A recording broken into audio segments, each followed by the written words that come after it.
Hey guys, I'm Kristen, the anxiety therapist, and today I'm going to be talking about what I like to call the 4 pillars of anxiety disorders. And essentially what these are 4 different types of fear that are evident in different types of anxiety disorders. So anxiety disorders is sort of the umbrella, and then there are a bunch of different types of disorders that fall under that, and each of them kind of focuses on a different type of fear. So how do you know when you're experiencing quote unquote normal levels of anxiety or stress, and when does it cross the threshold into being considered a disorder?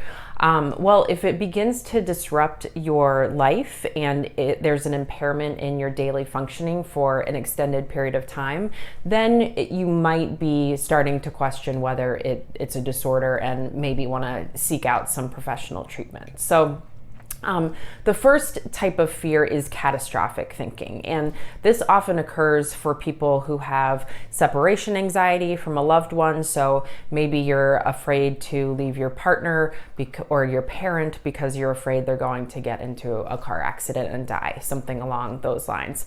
It's also involved in a lot of phobias. So, if you have a fear of spiders or a fear of flying, there's often some sort of catastrophic outcome that you are worried about. Secondly, there's the fear of evaluation. This shows up with social anxiety disorder. And, a lot of people have a fear of public speaking. That's a super common fear to have, but social anxiety disorder sort of, it manifests in other ways too, where people can be in a social setting, even, a small group of people or even with one other person, but there's such a fear of being evaluated and judged that they are sort of so caught up in their own thought processes of what is this other person or what are these other people thinking about me, that they aren't able to engage naturally with other people. Then you have the fear of loss of control, and this shows up with panic disorder. So if you're someone who is having panic attacks, you might be afraid of re-experiencing that feeling of not being in control of your body, right? When you're having a panic attack, your breathing is very heavy, your heart is racing, you have a fear of this sense of impending doom. You might feel like you're having a heart attack or dying, and that's terrifying, right? And so there's this fear of your body losing control, but then also the fear of having another panic attack out in public where you might not be able to get somewhere safe fast enough.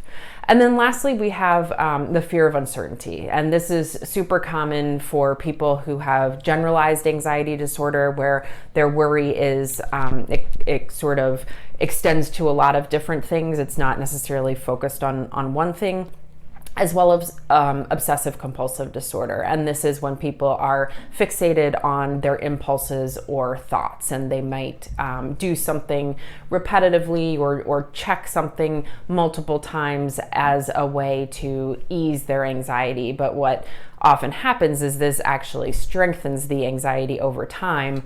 And so treatment is usually involved in order to sort of break those patterns and break those connections in your brain between the thoughts and the compulsions. So I hope this helps to clarify just kind of some of the different fears. Again, we have the catastrophic thinking, we have the fear of evaluation, we have the fear of losing control, and then we have the fear of uncertainty. So if any of this resonates with you, feel free to reach out, ask questions, leave a comment, and I'm happy to help in any way I can. Have a nice weekend. Take care.